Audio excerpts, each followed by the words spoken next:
This is a G&L ASAT, and I got it. It was an open box guitar, and I kind of want to talk a little bit about open box. What an open box guitar is something that somebody had bought and had it shipped to their house, and there was something about it they didn't like, so they send it back. Now this one was from a musician's friend. Okay, and they've got a no hassle 45-day return policy. Well, I got it open box, and I found out why that they had sent it back. This second fret is just a little bit high. I don't know if you'll be able to hear this or not. When I fret this, if I was going to make an F chord, I started hearing a buzz. I don't know if that picks up or not. What it is, it's not supposed to be hitting this second fret. So what I did, I took a straight edge, and sure enough, it'll rock on that fret right there. So I'd only recommend getting a open box guitar if you can work on them. I think it's a good deal. Some people might not want to fool with it or whatever, but I've got very little money in this guitar. It's a good guitar other than that defect. What we're going to do in this video is get that fret the same height as these and get rid of that buzz. It does a couple things. It makes the racket and it kills the sustain. When this string is oscillating and it's hitting on that, it's going to kill the sustain. It won't sustain very long. And also just the aggravation of the racket. Now I've got a few tools here. This is just an extra straight edge. I made these for if I was going to dress frets and I needed to get my neck completely straight, I'd adjust the truss rod until I couldn't see light under any of this. You're supposed to have some relief. You should have relief in it. But that tool's to measure that with. It's also a straight edge on the back side, but maybe we'll dress the frets on the guitar down the road. I've got two different of these. This one goes to that ES335 copy. It's a different scale depending on the guitar you're working on. This piece right here is, I couldn't afford to buy one, so I made it. I took a piece of that square stock aluminum and I put a thin piece of foam to where it would have a bit of a cushion. And say I'd put new frets on a guitar, I would take this over top of the frets like this. Anyway, those are just a few of the tools I use. I thought I'd take a side trip and show you those. I've got more over here. I've got fret pullers and the end nippers. This cleans out your groove when you pull a fret, if you need to clean any glue out or anything like that. Just little files, and this is a neat little piece. That is, if you have a high fret or something, or you're doing a fret job, you can use this to go over top of it to take the material off. This is a little bit aggressive for what I'm doing right here with just this one. So what I'm going to try to do is take some sandpaper and bury in that to where I can it's just a very small amount. I don't want to get too aggressive with the material I'm going to take out of this fret. Anyway, what I'm going to do now is I'm going to take the strings off of it, and I want to save these. Normally I would just change the strings out and put new ones on when I take these off, but I'm going to have to get back in here pretty soon. I want to put a little 59.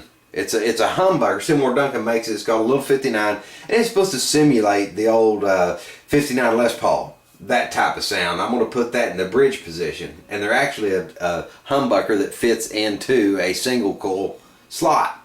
I hope that's not too much information. I'm just kind of rattling on, trying to get everything I was thinking about putting in the video. I'm trying to get it included in there. Anyway, let's go ahead and get the strings off, and then I'm going to start taking some measurements and getting the neck taped off, and we'll get this material off here and get this guitar playing really well. Guys, I know it sounds really, really cheap of me to be trying to save these strings, but I've got I'm hoping just a few weeks or less that I can get that little 59 in my hands, and that's that's about 10 bucks I can save myself. What I'm going to do now is get these strings taped back out of the way. Another tool that, you know, I showed you all those tools I was using. I guess really the point of that is that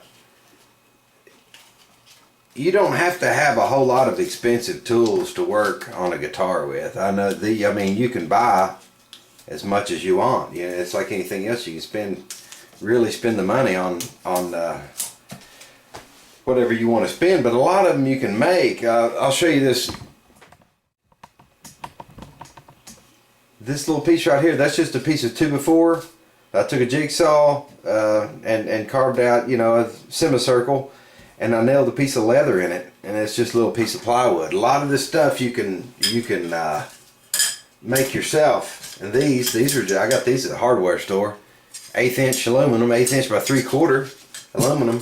I've got a straight edge for, you know, with the over the frets, and I've also got you know, just the regular straight edge on the back, which I use this more often, because if you're trying to set your relief, you can't do it from this way. I suppose you could, but it'd be harder. At any rate, we got the strings off of it, and we're going to be taking a look at this fret. I'm going to get it all taped off here, and after we're done with that, after we're done taping it off, we'll get down to business. I got the area taped off that I'm going to be working on. I don't know if you're going to be able to pick this up. Sometimes things pick up on camera, sometimes they don't. Let me okay, I've got a little straight edge here, and you can use whatever you know to be straight. You don't have to buy, they sell tools for this. You know, it's like a triangle. It'll have a side this long, a side this long, different sides, because as you go down through here, the frets get closer together. Anyway, I've just got this piece right here. Can you hear that rocking? I'm not.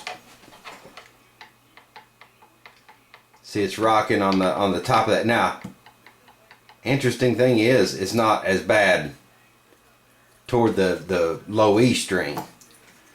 Toward the high E string, there is a lot of rocking. So what I've got to do basically is get this dressed down to the height of these, and then crown it. So what I'm going to do, I'm going to color the tops of these frets. This one and this one. Okay? And then I've got to sand. I'm going to wrap this in sandpaper and just go over the top of that. And when I start taking this color off of here, I know I'm really, really close, and I can probably at that point just recrown it just a little bit, so it's not just a flat edge. You want all your intonation to be correct. So you don't want your frets all flat. You want the crown on it. That is where the string needs to contact. So with all that said, I'm going to go ahead and I might just use this, you know, and go over the top of this fret, trying to keep off of these, being careful. And then when I know that I've got all the rocking out of it, I'll just take some steel wool, if I need to, take some steel wool over the top of it.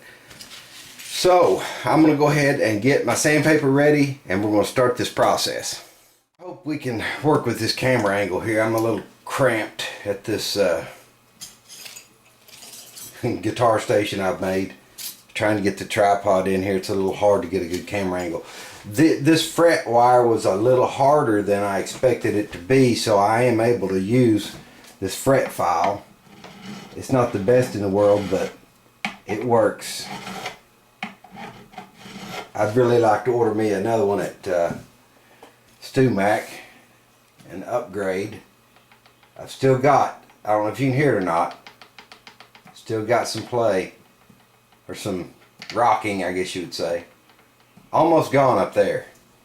And it was, I think I mentioned in the video, there wasn't as much toward the low E as there is on the high E. So I'm going to keep working it here, paying more attention to the low E side,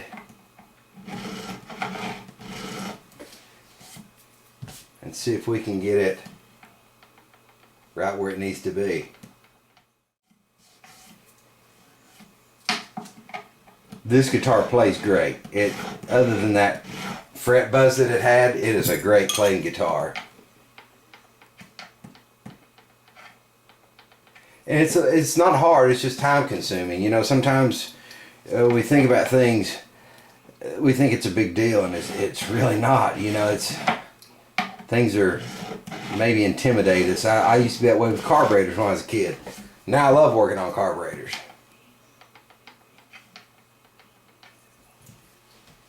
It's just a matter of doing it. And guitar work is no different. I wouldn't call myself a, how would you say, a luthier, but I can keep my own guitars in repair. Looking real good.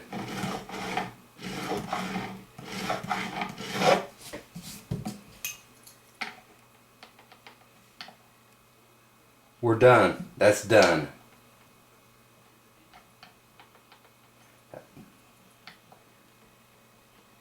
Done to here. So what we need to do, I need to pay attention, get my marker, and work from here back. And I'm only going to be taking, I think I'm going to take off of that. Is this ink? I don't want to touch that back there. I want to make sure it stays right where it is. And that ink will tell me where to go and where not to go. See, I'm taking the ink off of it.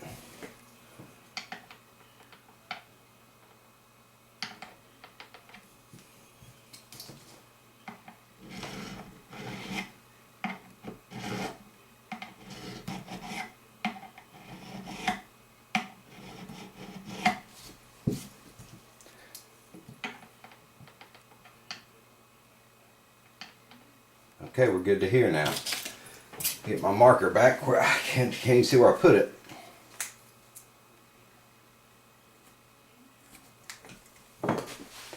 And we'll just keep working back. I've got the slightest little bit. Like I say, that fret wire was harder than I thought it was going to be. I assumed it would be a little softer than what it is. I've got just a little bit right here.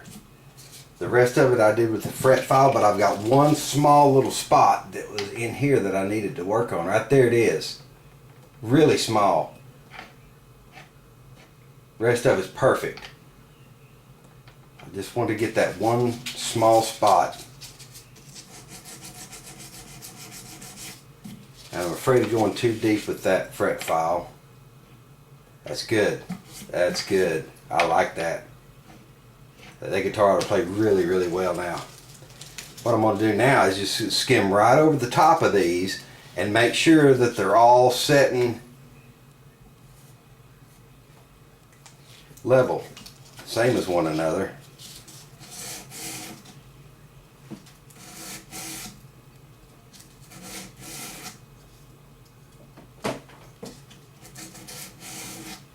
Yeah, I think we're real good there. That's fine. Now what I want to do is take this steel wool and go over the top of this where I work that file. That file is pretty aggressive. But now I think we've got our fret polished off there where we're not going to have any trouble whatsoever. Have that, I don't believe. It all looks really good. I like it.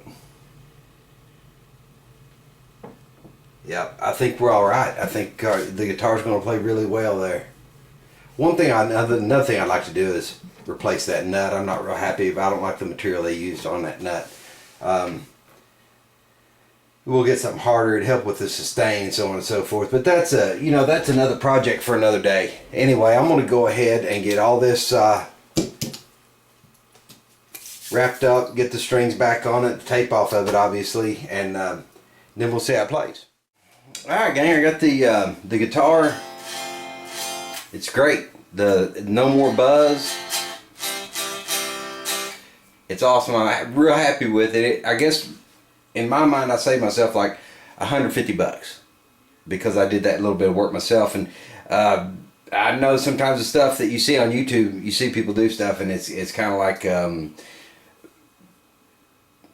maybe you're intimidated by it, you know. But I guess one of the things I take away from YouTube, there's things that I watch on there. I watch these guys do, like Cutworm is building a gun right now, and to watch Cutworm 59 build this gun, that's something I've never done before. But watching him do it, I think, well, you know, maybe that's something I can do. Never even thought about it. I thought that was just way too far out of my realm to be getting involved with, I guess. But I guess, you know, that's one of the handiest things about YouTube is that you can learn so much about all these different things. And if you have a mind to tinker, YouTube's a great place to be. Anyway, let me show you the program I'm using. I don't know if you guys ever used this. I've got a Line 6 Tone Direct. It's a interface. I've got on the tuner right now. I'm gonna go ahead. Let's see if I got.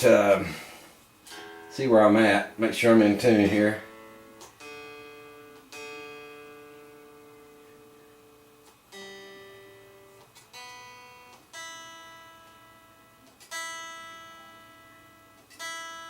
I guess it's just a little side trip here. This is really cool because you can go up here to the tone.